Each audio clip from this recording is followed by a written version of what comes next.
I'm going to start reading a comprehensive outline of the course. I already did go through a good portion of it and get to negligence, but I'm going to do it again. Hopefully I haven't already read this. A tort's a civil wrong other than a breach of contract for which the law provides a remedy. The goals are to deter violence and bad behavior and to compensate the victim. To be liable, there must be fault.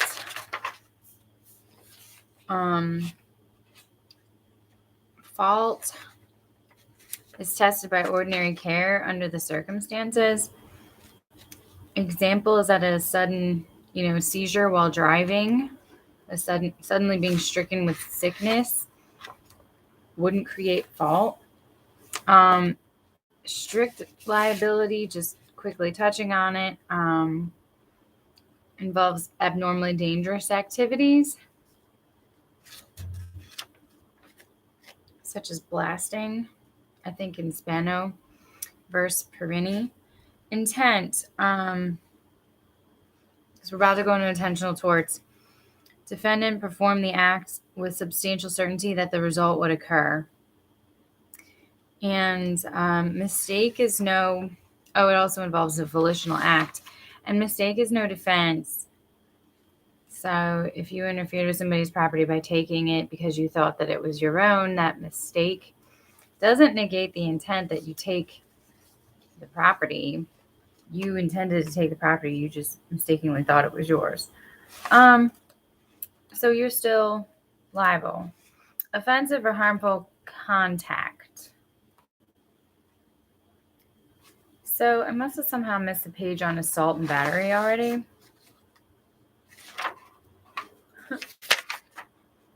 Battery, let's start with assault. Defendant is liable for assault if he or she intentionally places the plaintiff in apprehension of imminent offensive or harmful contact. The elements are intent of placing the plaintiff in apprehension of imminent offensive or harmful contact, which is, in other words, battery. So sometimes it's referred to as attempted battery. Mere words are not enough, and it requires an overt act. For battery, this is an intentional touching in a harmful and offensive way, articulated as rude, insolent, or angry. Its elements are intent to touch, intent to harm, actual touch, and actual harm. I think the Wallace versus Rosen case might be about popcorn being thrown at someone at a stadium.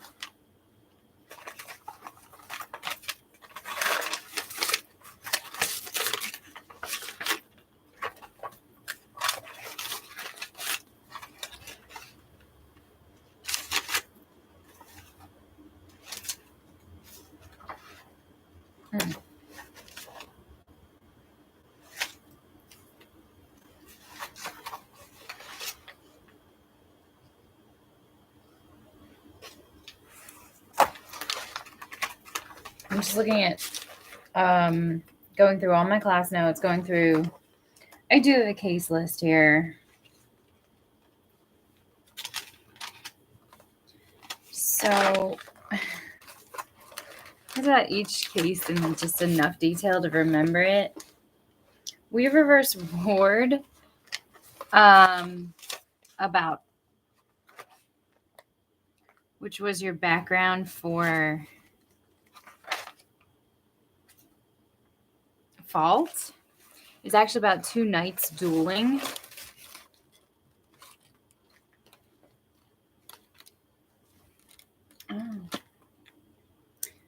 Spano versus Perini was the demolition case.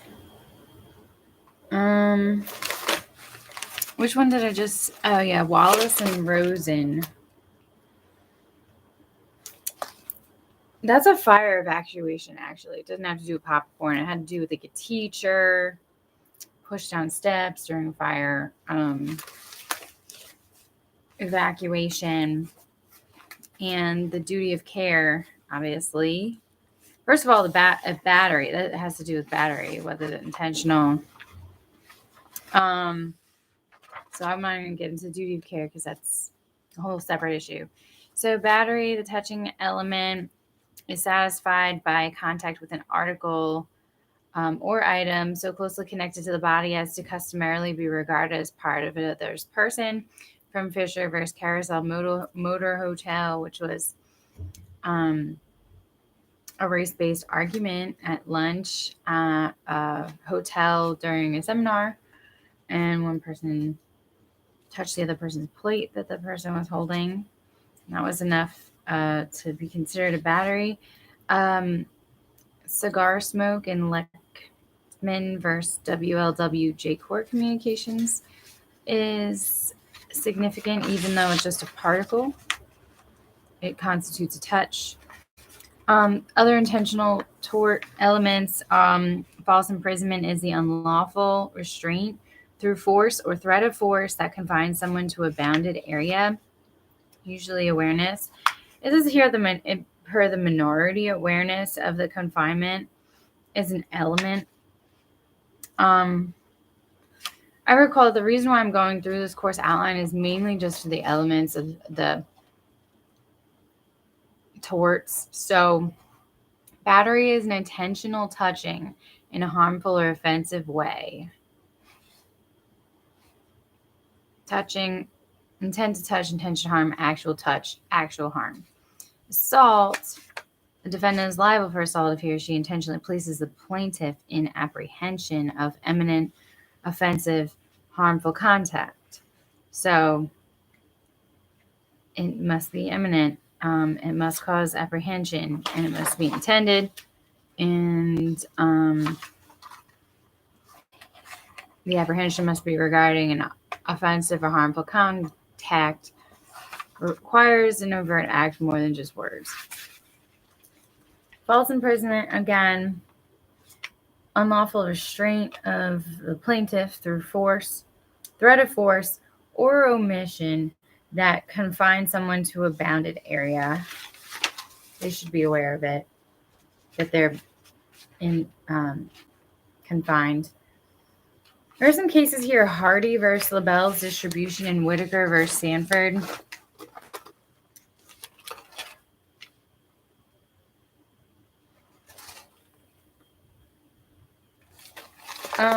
In the Hardy versus LaBelle's, detainment based on moral persuasion is not false imprisonment. And Whitaker versus Sanford occurred on a rowboat. Now, intentional infliction of emotional distress. But what does that mean? Okay. For that rowboat example, the defendant has a duty. False imprisonment may occur if the defendant has a duty to and does not provide the plaintiff with a means of leaving. Hardy's is about how moral persuasion is not enough to constitute force or threat of force. Moving to intentional infliction of emotional distress, the defendant is liable for IIED if the defendant acts intentionally or recklessly, and defendant's conduct is extreme and outrageous, and the conduct is the cause of severe emotional distress to the plaintiff. The elements of IIED: one, the intentional and reckless action by the defendant. Defendant's conduct must be extreme and outrageous. Defendant's conduct must be the cause of severe emotional distress in the defendant. Plaintiff.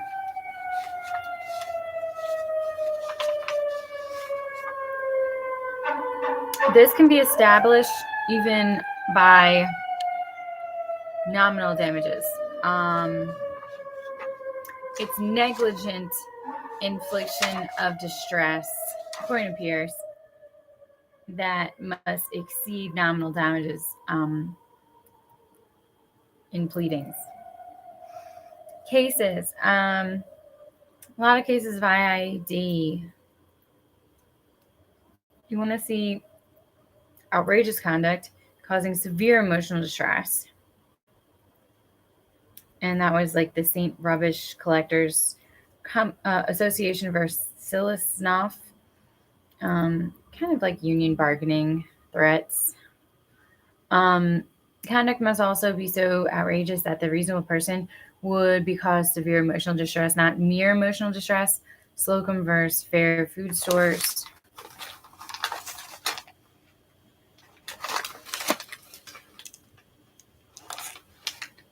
That one was in Florida. There was a heart attack foreseeable when the clerk conduct constituted outrageous. I think the clerk like brandished a gun or something and they thought that somebody stole products. The person literally just had a heart attack.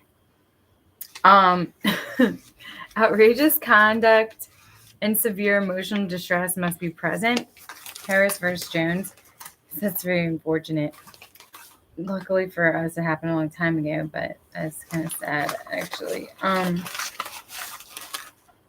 This is when a ridiculed GM employee was awarded IIED because of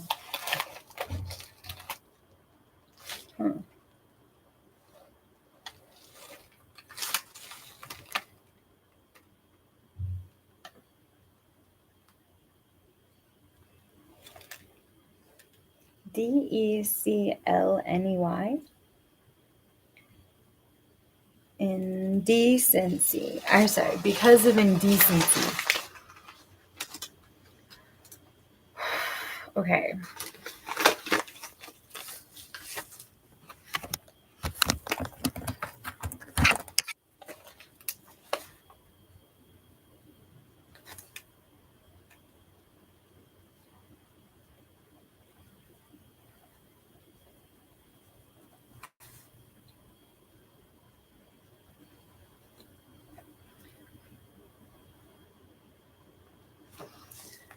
In order for a third party to recover for IED, the plaintiff must show either the defendants intended to cause the emotional distress of the plaintiff or the defendants knew that severe emotional distress was substantially certain to be produced by their conduct.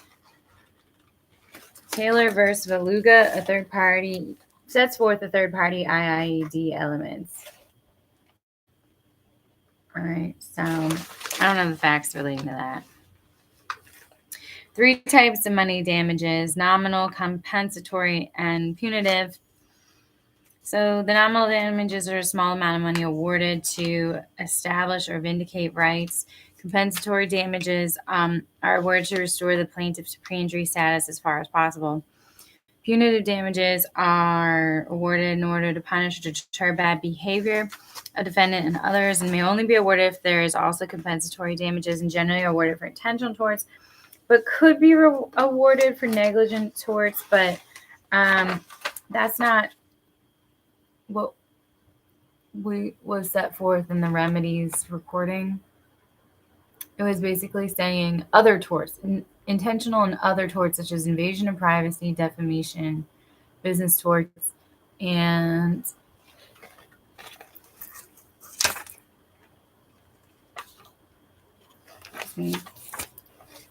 I wrote something else down, but those are the main ones. Then there's intentional trespass or intentional torts property rather than the person. A trespass to land is every unauthorized entry into the land of another.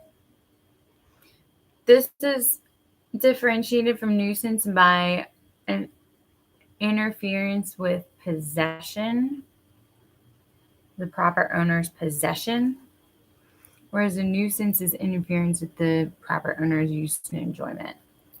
The only intent required is to step onto the land. Trespass doesn't have to be stepping on the land. It could be above or below the land, from Heron versus Sutherland. So the unauthorized entry case law, Dougherty versus Step, marked to cut trees on land by mistake are still a trespass. Heron versus Sutherland, shooting birds in airspace is also a trespass. It's a trespass to the other's property. Like shooting into the airspace. So this was a shooting. Birds. This case was a marking trees. Trespass can be okay, we talked about above or below the land. Trespass exists if the defendant entered the land with permission, but then overstayed the duration of the permission. That's in Rogers versus Board of Road Commissioners of Kent County.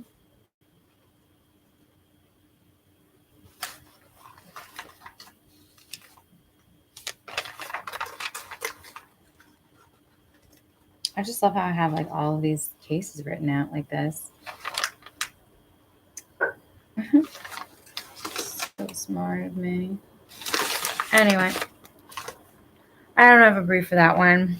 Easily discoverable. Conversion is like personal property, not to land, and conversion is an intentional exercise of dominion or control over a chattel which so seriously interferes with the right of another to control it that the actor may justly be required to pay the other, like the proper owner, the full value of the chattel. The plaintiff can get a chattel back and use the chattel, then it is a trespass and not a conversion. Just an interference with the possession and not like a so severe that the full value or replacement would be justly ordered by the court. Trespass to chattels is the inverse to a conversion, or it's the alternative to a conversion. Defined in the restatement second of torts 217, whereas the conversion was 222A and 217. The trespass of chattels may be committed by intentionally dispossessing another of the chattel or using or intermeddling with the chattel in the possession of another. Intermeddling with the chattel in a way that interferes with the possessor's business is trespass to chattel. Electronic signals generated and sent by computer are physically tangible. In the CompuServe cyber promotions case, which I recall being email marketing, was a physically tangible interference because of the usage of the network capacity. Privileges can be a defense to intentional torts. That's consent, self-defense, defense of others, recovery of property, like hot pursuit, necessity, and justification. One thing I didn't say was mistake, so not mistake. Mistake can't negate intent. Consent, there's expressed and implied. Hackbart versus the Cincinnati Bengals. Defendant's motive is irrelevant if his act is intentional. Intent does not have to be specific, nor does it have to include intent to injure. Implied consent is not present simply because the plaintiff is unconscious or his touching is beneficial. That's Moore versus Williams. I feel like that's the surgery case where since there was a condition in like one ear and it showed in the other ear, like the doctor while they're under, there's CompuServe. There it is. Ear surgeon, battery operating to the other ear because there wasn't consent to, or no consent was obtained for the touching, which they found to be offensive, I suppose, or harmful. Consent obtained by fraud is not valid consent. This comes from the DeMay versus Roberts case. Undisclosed help from doctor is an assault.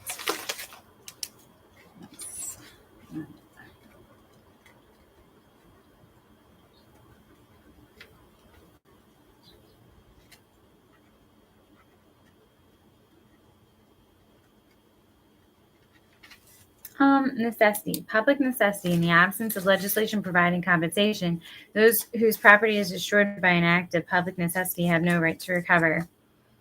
Sirocco versus Geary. And does not have to be a public official, but must be acting in public's interest. And private necessity can use to defend action, but must pay for damages. This comes from Vincent versus Lake Erie Transportation. So Sirocco versus Geary.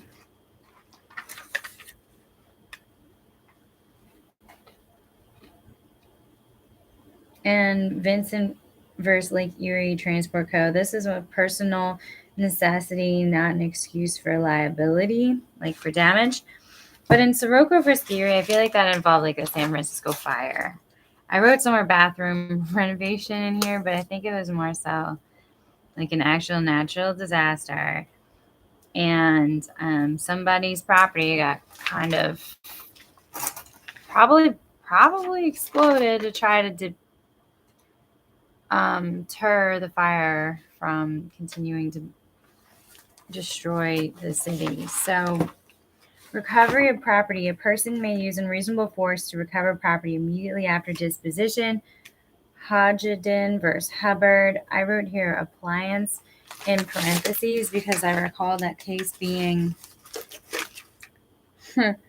a stove sale by misrepresentation. And so they basically just tailed the person who took the appliance to get it back.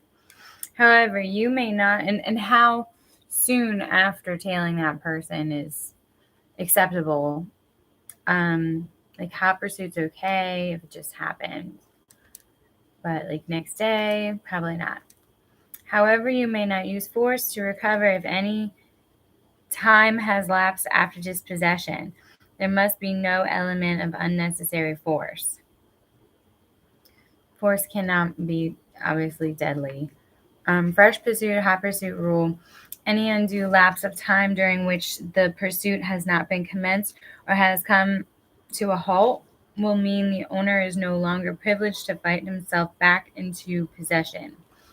Shopkeeper's privilege here, but it's also very relevant in false imprisonment. A shopkeeper may detain for a reasonable investigation a person whom he reasonably believes to have taken a chattel unlawfully. Sometimes this extends to premises and immediate vicinity of premises, like the parking lot. But it can't be for an unreasonable time, even though it's not written here. Defense of others, defense of property. No one can ever use deadly force in defense of property. That comes to the Catco versus Brinney case, which had a spring-loaded shotgun protecting like a property, real property, except if the defendant is committing a felony of violence or endangering human life. So it's quite a different thing if people are living in that property and it's in defense of self or others. But it was just a abandoned property. Not fully abandoned. Their method of protecting their interest in the property was to use like a spring-loaded gun that would fire if someone like opened a door, which did and killed someone, and that is unlawful,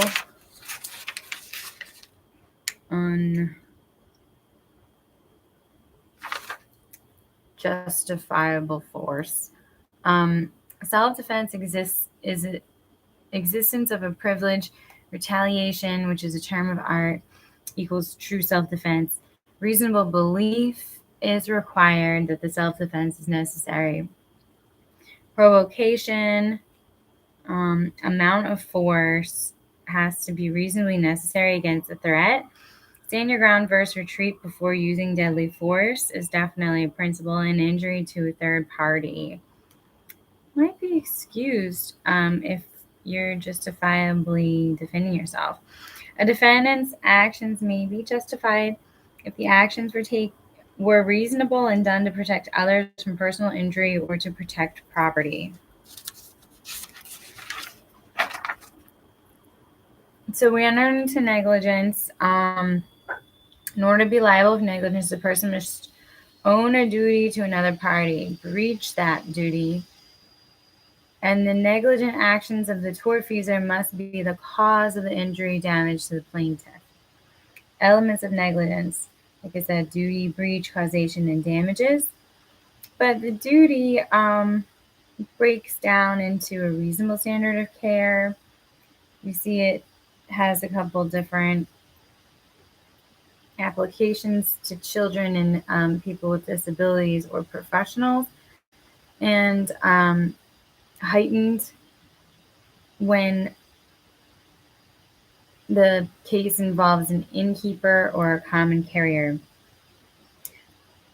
Causation is also tends to be now a two-step analysis, or at least this is how I'm going to start approaching it, is not just direct or actual cause, but additionally from Andrews, Justice Andrews, but additionally foreseeability as like a second step to formulating causation. Duty, breaking this down, reasonable care under the circumstances comes from the Blythe case. Blythe versus Birmingham. Water main for ordinary use, not extraordinary. Piper versus Parcel is about foreseeability, where the driver didn't protect a passenger from erratic behavior of another passenger, jerking the wheel. Risk and cost and benefit analysis factors come from Crayon Bull,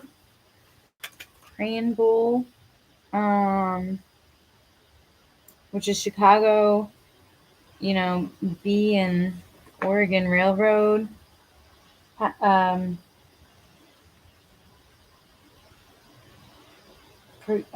Factors for precaution to prevent a trespass. Probably I don't have those exact factors at my fingertips, but it was case number 51 in the book. If it's here, I'll find it. Here's Blythe. Here's Piper. Here it is. So this was an attractive nuisance case. The analysis, well, let's just read the rule. If under all the circumstances the owner omits such precautions as a man of ordinary care and prudence under like circumstances would observe, he is guilty of negligence. Factors. 1. Character and location of premises. 2. Purpose of premises. 3. Probability of injury. 4. Cost of precautions necessary to prevent injury. 5. The precautions benefit to premises. Is there a 6? This is the cost benefit analysis. It goes back to 1902. So there's 6 factors. Let's write them out. This is from Learned Hand. No, it's not from Learned Hand. It's from Crayon Bull. Learned Hand goes at it again. Character and location.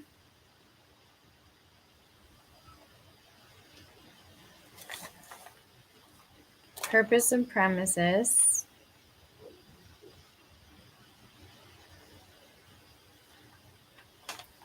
Probability of injury.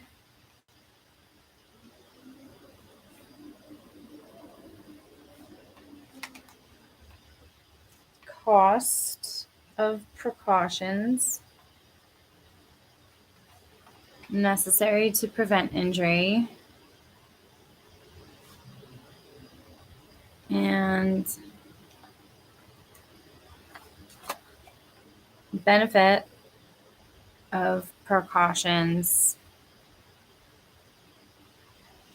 to premises.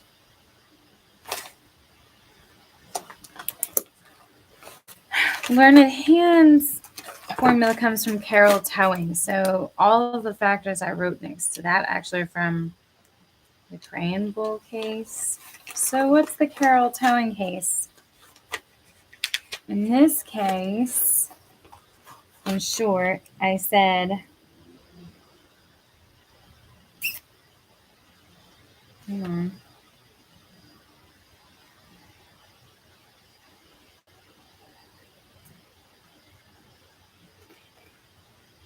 I just wrote that it was a risk utility balance.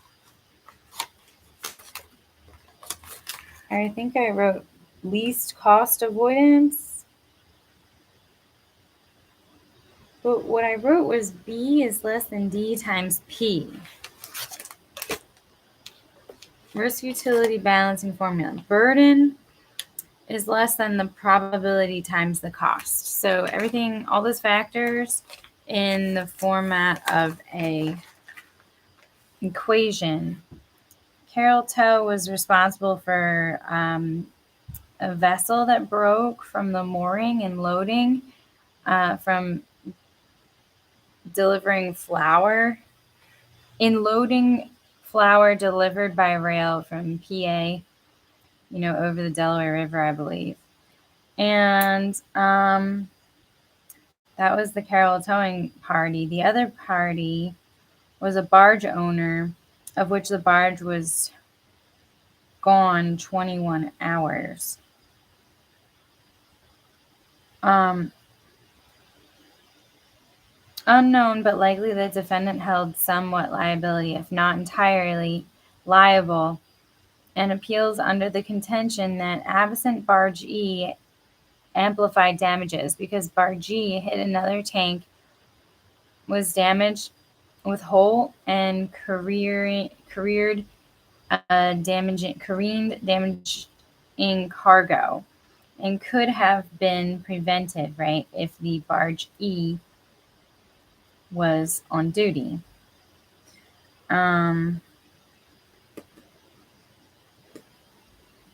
Ultimately, they said that both Carroll Tow and Connor Co. were found to bear responsibility equally, which is a different kind of outcome than I was expecting. Causation in your negligence breakdown is divided into causation in fact and proximate cause.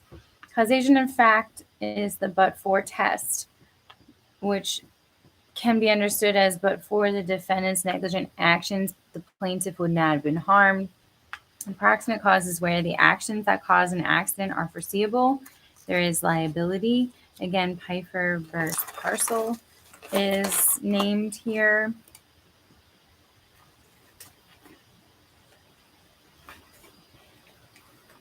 That was the driver didn't protect the passenger from an erratic behavior of the passenger that grabbed the wheel while the defendant was driving. So damages risk utility balancing from U.S. versus Carroll Towing. Cost of versus risk. But for the precaution, the injury would not have happened. To act without precaution if the burden is less than the expected cost. So the burden, if it's less than the probability times the cost of loss. What is the cost of safety precaution compared to the loss of probability of the loss? And the probability of the loss. The plaintiffs argue, but for the cost of a $5 sign, this horrible accident would not have occurred. But the defense are going to argue, but for a $1 million overhaul, this minor accident would not have happened. I finally see the difference between like a sign and a fence.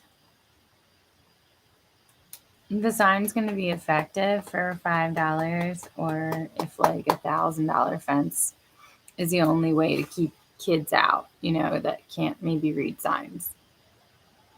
I'm talking a higher burden and the effectiveness of the precaution. Probability scale. So then there's the duty, breaking down the duty. There has to be a duty for there to be negligence. So duty, standard of care is the reasonable prudent person standard, but which is what the reasonable person would have done in those circumstances. You must use reasonable care under the circumstances. This is an objective test, not a subjective test. And Vaughn is written here. I think Vaughn is the stupid fire based on where it is here. Please tell me it's Vaughn.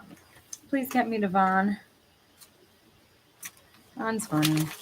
Okay, let's just walking along. But oh, sad.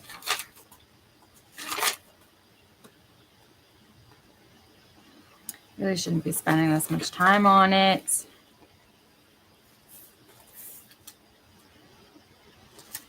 I just think that Vaughn is like a precedent case, so I want to read it.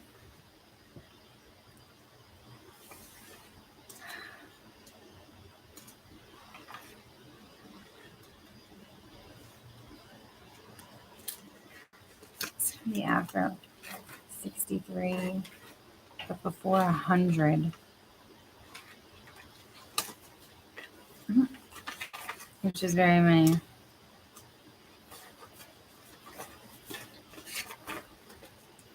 Whoa.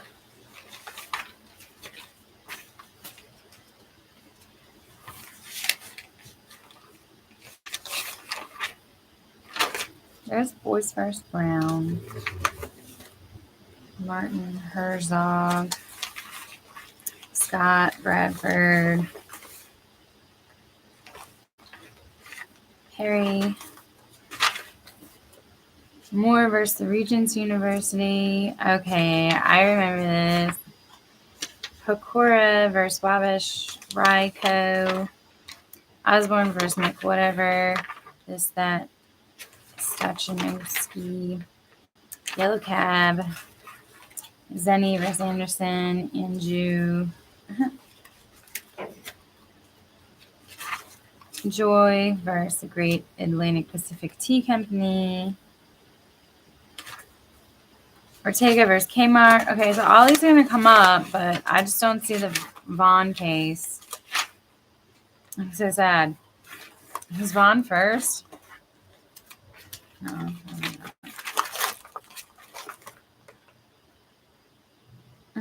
I want the case where somebody tried to use a subjective standard to like justify starting a fire in a really stupid place. And they're like, but I'm stupid, so I shouldn't be held to the reasonable person standard. Anyway, I don't know if that's the case, but have knowledge that a reasonable, prudent person would have. That's McAdoo. I'll just skip that.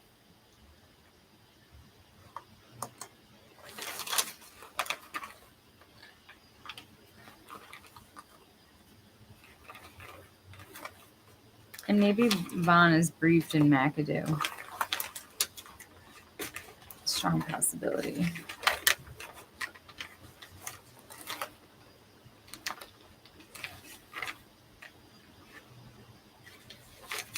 I swear I just saw it.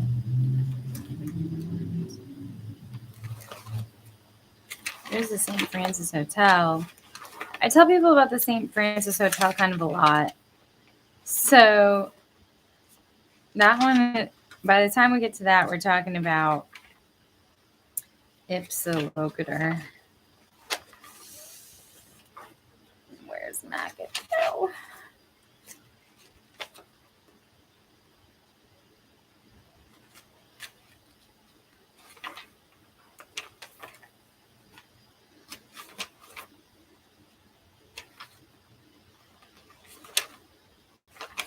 This is like the banana peel set of cases, is what it's referred to as,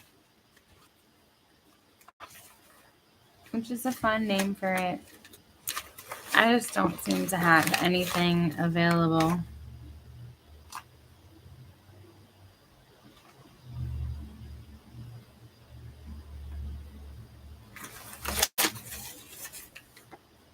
There's a big hole in my notes, and I see a bunch of copied pieces of paper.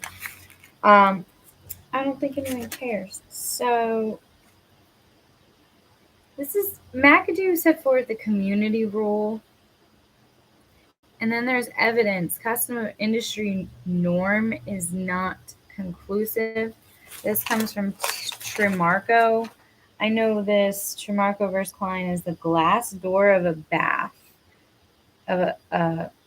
was custom. That's because this glass door in a bathroom like shattered, and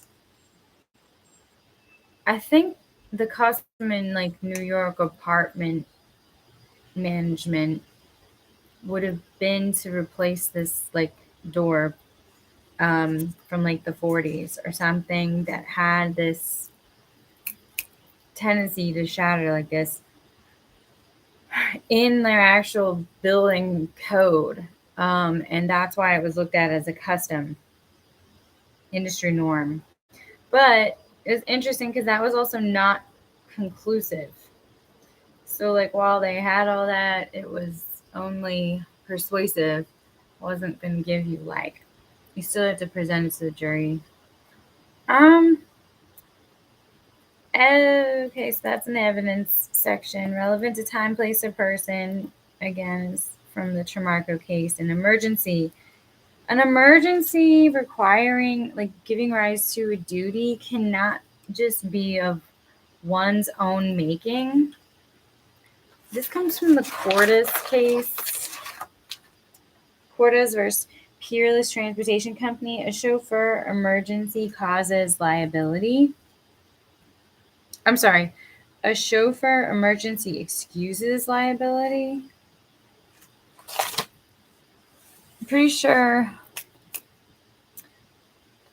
this person put themselves in like the line of fire.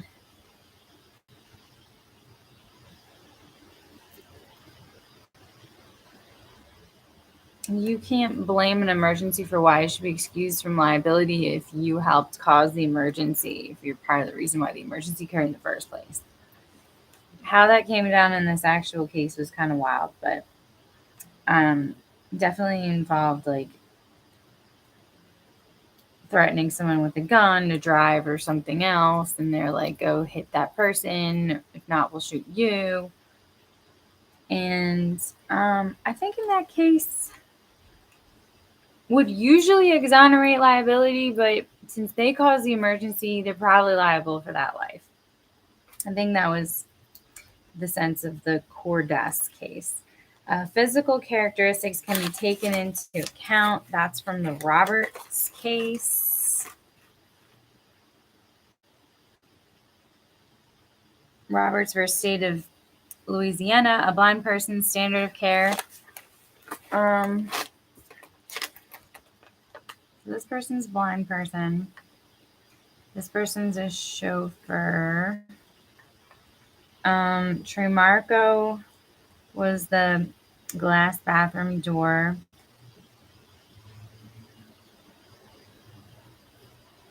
And I couldn't find Vaughn or McAdoo.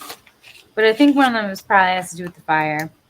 Now, minors and children, reasonable child of like age, intelligence, maturity, training, and experience.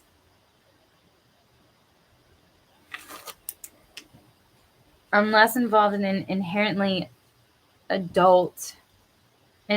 dangerous, like adult activity. That comes from Robinson. What happened in Robinson?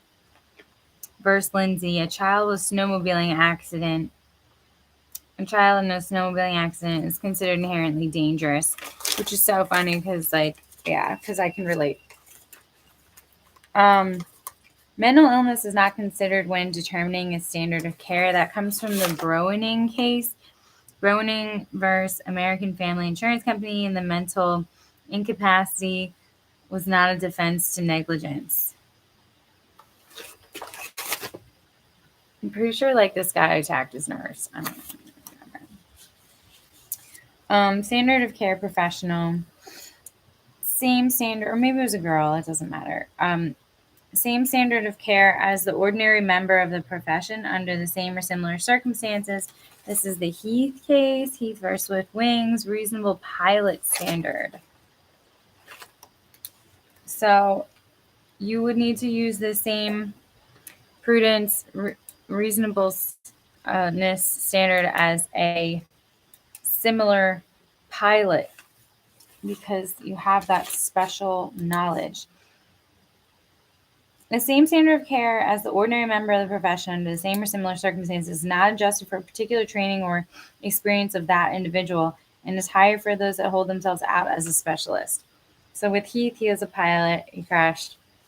And the thing was, I think he did everything right. Like, he did an inspection of the plane before it went off, and it was more of a plane defect, but those are ancillary details.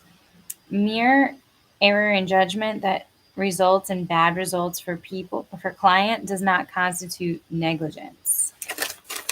So in the Hodges versus Carter case, this was a professional liability case involving attorney subpoena procedure.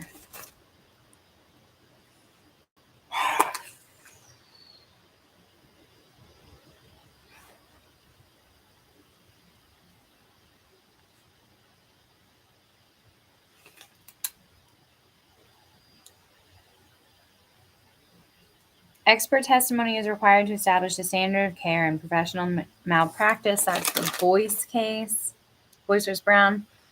Malpractice for no x-ray requires expert testimony. So, had a fracture, didn't set right, and this doctor didn't do an x-ray, and so this person dealt with awful pain until they got a second opinion, which they did an x-ray and they could see that it didn't set right. And we went back to the first doctor who didn't do it and trying to justify whether it was normal that he didn't run an x-ray. And then that kind of leads to the next point, which is a really big testing point, that the national certification for board certified physicians, hospitals, medical laboratories, and other healthcare professions is a national standard. That comes in the Morrison case, but in the minority of jurisdictions follow a locality rule. So this gets tested. No, the locality rule. I'm mixing this up with the constitutional thing. Morrison versus McNarama. What was the rule? Malpractice, ordinary negligence, concepts in the area of medical diagnosis, treatment, and the like. The duty of care is generally formulated as that degree of reasonable care and skill expected of members of the medical profession and under the same or similar circumstances.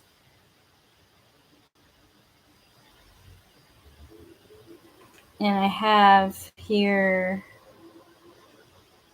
locality rule, but the defendant's nationally certified. Same. Okay, so the locality rule is a minority rule then. So I guess the majority rule is that it's a national standard, but the minority rule is that it's a local standard. So all of the same that I just read about the rule applies, except that reasonableness is measured solely by the standard of care expected of other members in the same locality or community. As a matter of public policy, the locality rule protects local doctors with less access to education and developments, which is not relevant to, and there is a national standard accreditation, and it's a smaller society. All right, DC. Did I say DC? Okay, the District of Columbia. Got it. Whatever. That's what I meant. So it is as it is written in this outline, is that I guess the majority follow a national standard and the minorities follow a local rule. Informed consent, medical risks, What would the reasonable patient want to know about the nature, consequences, material facts, and possible alternatives to treatment? Doctor must inform about material risks. Majority. Physician-focused standard. Did physician inform a patient of a risk that a reasonable physician would have? The minority follow the patient-focused standard. What would a reasonable patient want to know before consenting to treatment? That comes from the Scott case. So I was just on Morrison. Next page, I would expect to be Scott versus Bradford. And this was about a hysterectomy.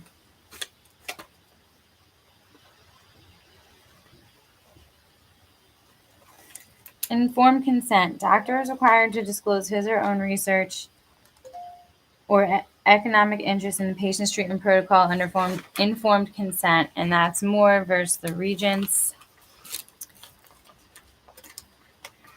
Moore versus the Regents of the University of California. And it was the hairy cell leukemia case that came up like 3 times. Phenomenal case. Phenomenal. Negligence per se. In order to determine whether the standard of the statute can be used to establish standard of care in a negligence action, the judge must determine the party seeking to prove the violation is a member of the class of the legislator had intended to protect by the statute. And it's not a criminal statute, according to my notes here. It's kind of like an administrative statute. Can, like, the violation thereof can help establish negligence per se for violating that administrative statute. However, the judge must determine these 3 things: that the class was intended to be protected by that statute, like the plaintiff is a member of that class. 2, that the hazard or harm that occurred was one the legislator intended to protect against. This comes from the Stachnowitz case. And lastly, the risk against which the legislator intended to protect against, which is the Yellow Cab case.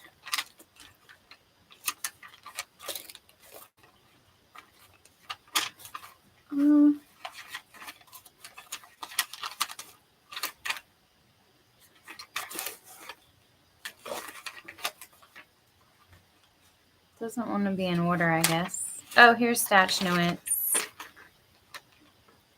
Did Barr violate negligence statute? So this had to do with the underage drinking statute. That one's easy. And the guy's like going to jail or something like that. Who owns the bar and had no hand in it, right? He was off duty that day. What? Okay, wait, no. I have a different set of facts here. Okay, this is a bar fight.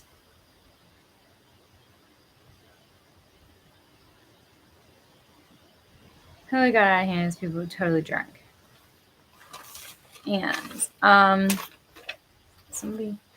Anyway, the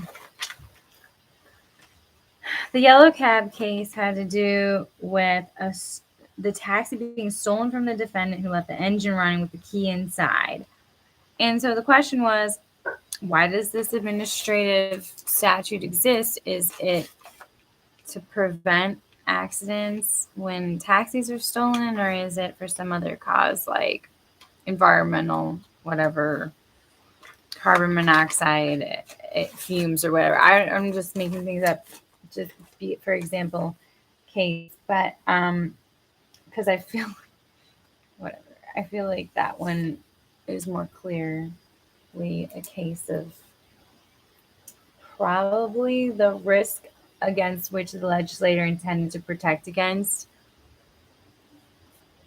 Negligence per se is a duty and a breach established by law. The jury only determines causation and damages from the Perry case, which came either right before Moore or right after Moore. It's right before Moore, the Perry case. What did that pertain to?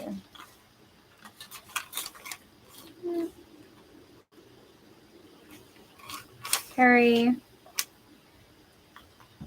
Damages against an adult with cause to believe that there's child abuse going on. So Perry is the child abuse case. Whereas Stachinus was like not underage drinking, but it was like a bar fight. It's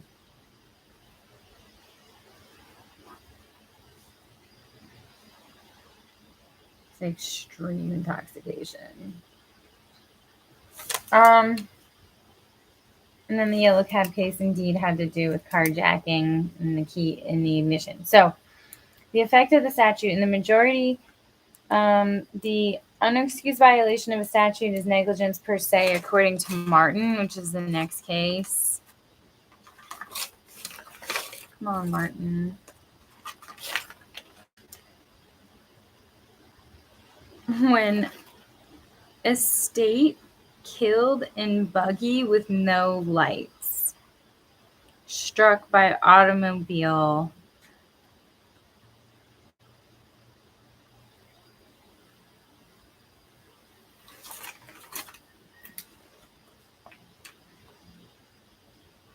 So Martin was a buggy without lights.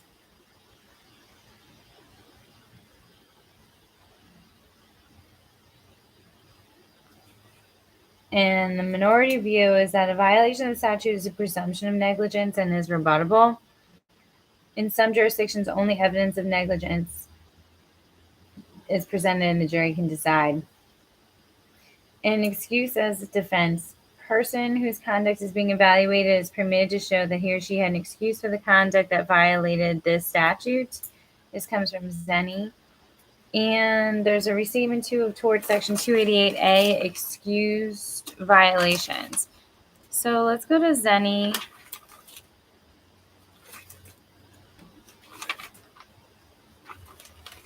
Versus Anderson. Plaintiff walked on commonly traveled snow path to work instead of the sidewalk on the opposite side of the road, which is slippery, and a car traveling in the same direction as the plaintiff struck her without seeing her.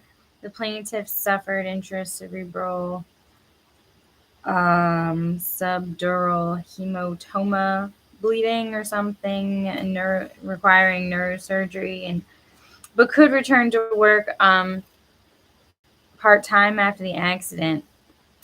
And the rule cites probably some state law, which requires sidewalk use or at least not going the same direction as traffic. So some of this was placed on the plaintiff for being in the wrong place when there's designated sidewalk, even though there's snow preventing the use of the sidewalk. So, proof of negligence. I think there is a speed violation too, which is why it gets in the negligence per se section. I feel like this person might have been speeding, maybe not. I know, maybe going too fast for conditions. So I'm just gonna write snowy snow path accident. If you're going too fast for conditions in that case, should negligence per se be the formula for finding negligence on the driver, or should that just be, or maybe it was that the pedestrian wasn't following the statute for walking on the sidewalk for finding contributory negligence per se. I think that's actually what it is.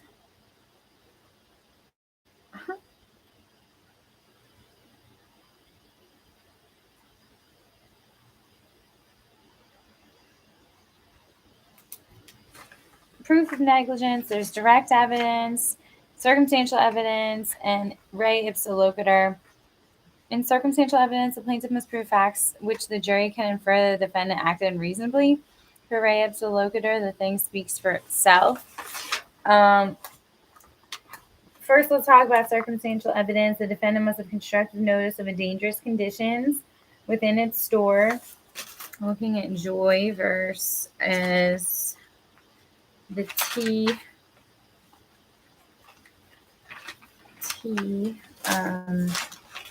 Great Atlantic and Pacific T. I'm not going backwards. I should probably go forwards. Oh, there it is. All right. So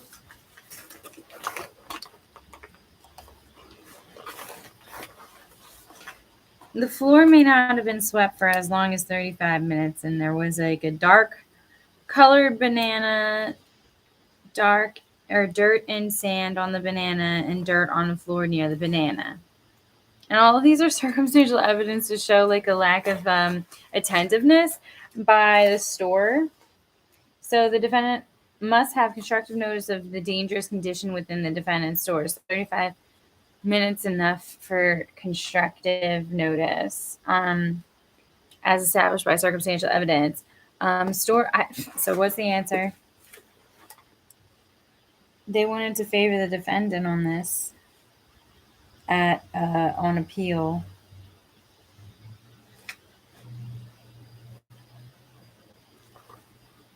Meaning that it the summary judgment should be, or the motion for judgment, NOV.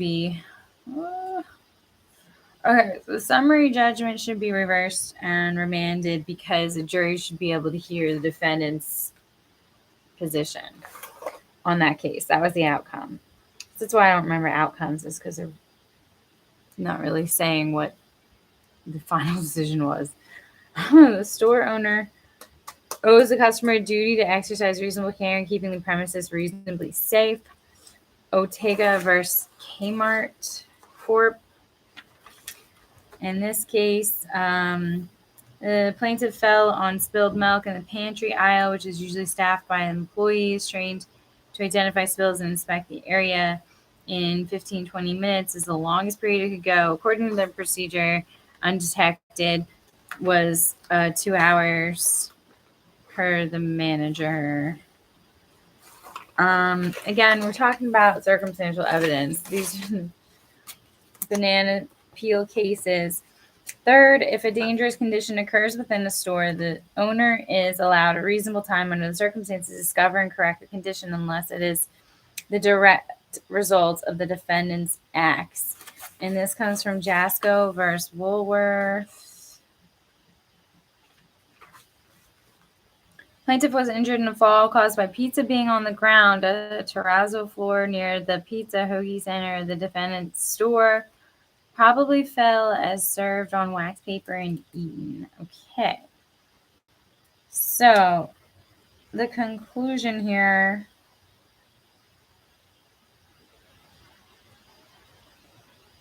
was that the defendant kept prevailing, but then they reversed and remanded. Kind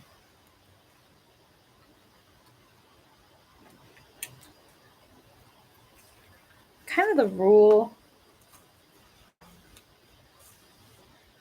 is based on its origin. The notice requirement is premised on dangerous conditions being out of the ordinary to give the storekeeper reasonable time under the circumstances to correct the condition.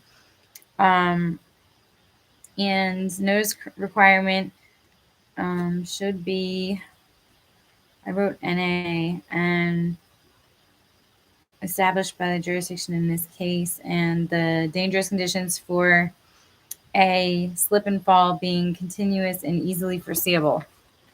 Okay, so that's kind of what they decided. They were like, actually, you should, this isn't out of the ordinary. This is foreseeable. I think that's really, so this was a milk spill fall, the Ortega one. And this one was like a pizza slice fall. The customer sampling display without more cannot be evidence of a condition on the premises that poses unreasonable risk of harm. So in this grocery store versus Resendez, this one was a little nuts. And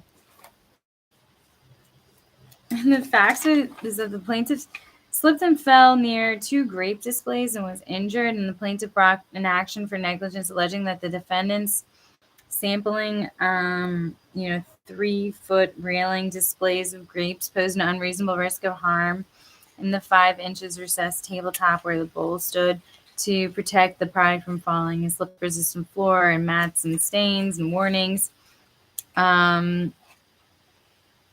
nearby, setting off the station. I don't know, was in a manner that the display created in did not create, or there was no evidence that the display created an unreasonable risk. So the defendant is looking to prevail here. 3 burdens of proof for the plaintiff. There's the burden of pleading and the burden of persuasion. Between pleading and persuasion, it says burden of producing enough evidence to avoid summary judgment, which I think is the burden of pleading. Re ipsa loquitur. Under certain circumstances, the fact finder is permitted to infer negligent conduct in the absence of evidence of negligent conduct, and that's Byrne versus Bodie. And I believe that's the sugar bag falling from the floor, or the flour case, it says. A plaintiff is walking the public street past the defendant's flour shop, and a barrel of flour fell upon him from a window above the shop, injuring him. And the rules that the courts have held regarding railway collisions, that the mere fact of the accident having occurred is evidence of negligence.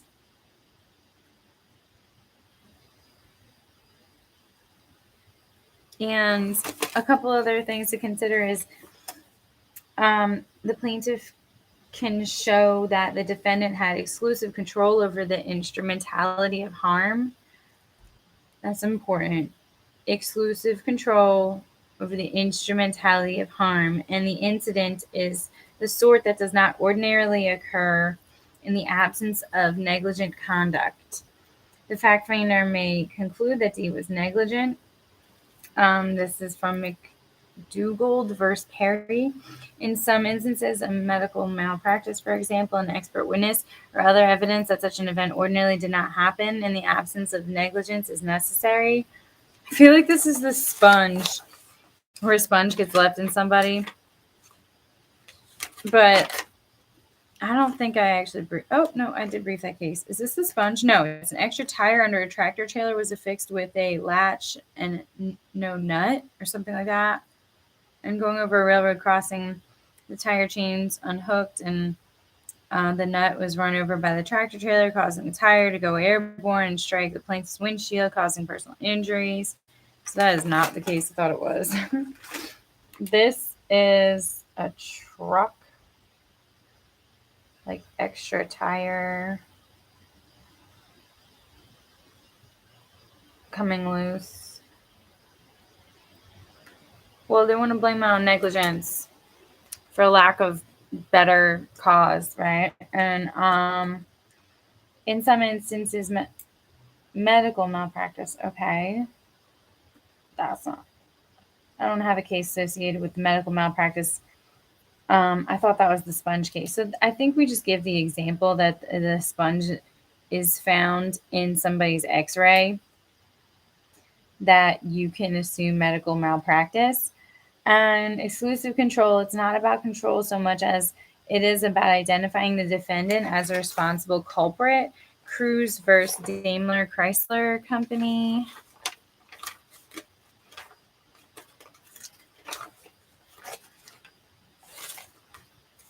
Causation and fact, sine qua non, an essential condition, a thing that is absolutely necessary. The but-for test to hold defendant liable for injury, the plaintiff must show the defendant acted negligently and the defendant's conduct. Negligent conduct caused the plaintiff injury, Perkins versus Texas, and New Orleans RICO. But for the defendant's negligent conduct, plaintiff would not have been harmed. So one of those, I believe, is a dark corridor at a train station. This one is a stairway without a handrail. That's the Reynolds versus Texas pack rye. Perkins versus Texas and New Orleans was awarded damages to widow of Tanner Perkins, who died in collision with train belonging to the defendant. A warehouse obstructed the view of the train heading east intersection and vice versa, but the engineer and brakeman knew of the obstruction from prior experience, and the defendant had installed automatic signal device at crossing with swinging red light and bell in operation, and there was also a stop sign, and the train lights were on, whistle blowing, and the car emerged on the track 60 feet away from the train. So the brakeman said 30 to 40 maybe miles an hour is observed by the engineer and brakeman and fireman, and so the brakes were engaged, and yet the train struck, pushing the car 1,250 feet, killing both. And the train was moving at 35 miles per hour, but had a self-inflicted 25 mile per hour speed limit through something for safety. And the issue was were the train men driving 12 miles per hour over the railroad's own speed limit was sufficient evidence of negligence. Per the appeal court, was excessive speed the cause and fact of the accident. Negligence is not actionable unless it is a cause and fact of the harm in which the recovery is sought.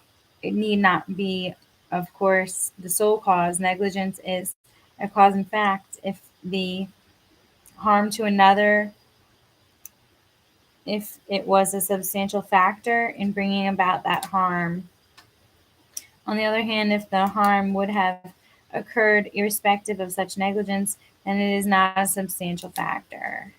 So they granted cert to review the judgment of and held insufficient evidence to place excessive speed of train as a cause and fact, right? So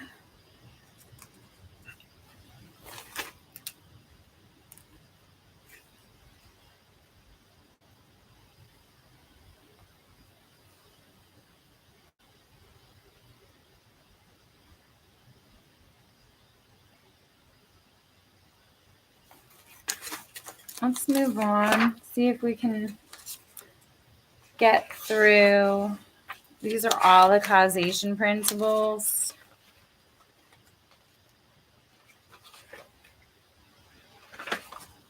And it's funny because there's joint several liability. There's gonna be a lot. Contribution and indemnity, intervening causes. All of these are like, I guess I'm just gonna leave it here. So I made it no further than I did before, but I'm gonna leave it here because this is such an important part of, apparently the most important part of the bar. And I have a really hard time with just getting to my causation argument. There's so many factors and getting it clear and straight. So I'm going to just record all of the negligence causation factors in another sitting.